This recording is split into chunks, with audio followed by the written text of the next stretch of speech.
ದಲಿತ ಸ್ವಾಭಿಮಾನಿ ಸೇವಾ ಸಮಿತಿಯಿಂದ ಬಾಬಾ ಸಾಹೇಬ್ ಅಂಬೇಡ್ಕರ್ ಅವರ ಜಯಂತಿ, ಜಗಜ್ಯೋತಿ ಬಸವಣ್ಣನವರ ಜಯಂತಿ, ಬಾಬು ಜಗಜೀವನ್ ರಾಮ್ ಜಯಂತಿಯನ್ನು ಮಾದನಾಯಕನಹಳ್ಳಿನಲ್ಲಿ ಭಾಳ ವಿಜೃಂಭಣೆಯಿಂದ ಬಾಬಾ ಸಾಹೇಬ್ ಅಂಬೇಡ್ಕರ್ ಅವರ ರಥವನ್ನು, ಬಾಬು ಜಗಜೀವನ್ ರಾಮ್ ರಥವನ್ನು ಬೆಳ್ಳಿ ರಥದಲ್ಲಿ ತೊಗೊಂಬಂದು ಮೆರವಣಿಗೆ ಮೂಲಕ ಬಾಬಾ ಸಾಹೇಬ್ ಅಂಬೇಡ್ಕರ್ ಅವರಿಗೆ ಗೌರವ ಸೂಚಿಸುವ ಕೆಲಸವನ್ನು ಮಾದನಾಯಕನಹಳ್ಳಿಯಲ್ಲಿ ನಡೆದಿದೆ. ಕಾರ್ಯಕ್ರಮ ಭಾಳ ಯಶಸ್ವಿಯಾಗಿದೆ ಅಂತಕ್ಕಂಥದ್ದನ್ನ ನಾನು ತಿಳಿಸ್ಲಿಕ್ಕೆ ಬಯಸ್ತೀನಿ.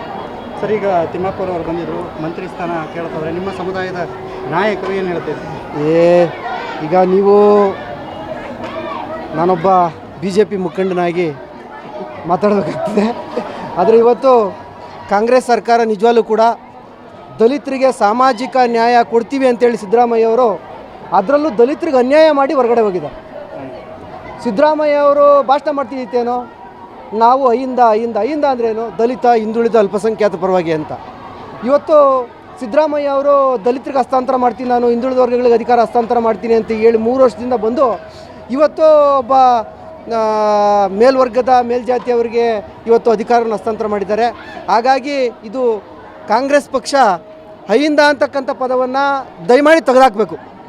ಯಾಕೆಂದರೆ ಸಾಮಾಜಿಕ ಅನ್ಯಾಯವನ್ನು ಮಾಡ್ತಕ್ಕಂಥ ಪಕ್ಷ ಯಾವುದಾದ್ರು ಇದ್ದರೆ ಅದು ರಾಜ್ಯದಲ್ಲಿ ಅದು ಸಿದ್ದರಾಮಯ್ಯ ನೇತೃತ್ವದ ಸರ್ಕಾರ, ಅದು ಕಾಂಗ್ರೆಸ್ ಸರ್ಕಾರ. ಹಾಗಾಗಿ ದಲಿತರಿಗಲ್ಲಿ ಉಳಿಗಾಲ ಇಲ್ಲ. ಹಾಗಾಗಿ ಸುಮಾರು 2001ರಿಂದನೂ ಕೂಡ 99ರಿಂದನೂ ಕೂಡ ದಲಿತರಿಗೆ ಅನ್ಯಾಯ ಆಗ್ತಾನೆ ಬಂದಿದೆ. ದಲಿತರನ್ನ ಮುಖ್ಯಮಂತ್ರಿ ಮಾಡ್ತೀವಿ ಅಂತಲೇ ಹೇಳ್ತಾ ಬಂದಿದ್ದಾರೆ. ಆದರೆ ಕಾಂಗ್ರೆಸ್ಸು ದಲಿತರಿಗೆ ವೋಟ್ ಬ್ಯಾಂಕ್ ಆಗಿ ಮಾಡಿಕೊಂಡು ದಲಿತರಿಗೆ ಅನ್ಯಾಯ ಮಾಡ್ತಾಯಿದೆ ಅಂತಕ್ಕಂಥ ಮಾತನ್ನು ನಾನು ಇವತ್ತು ಹೇಳಲಿಕ್ಕೆ ಬಯಸ್ತೀನಿ.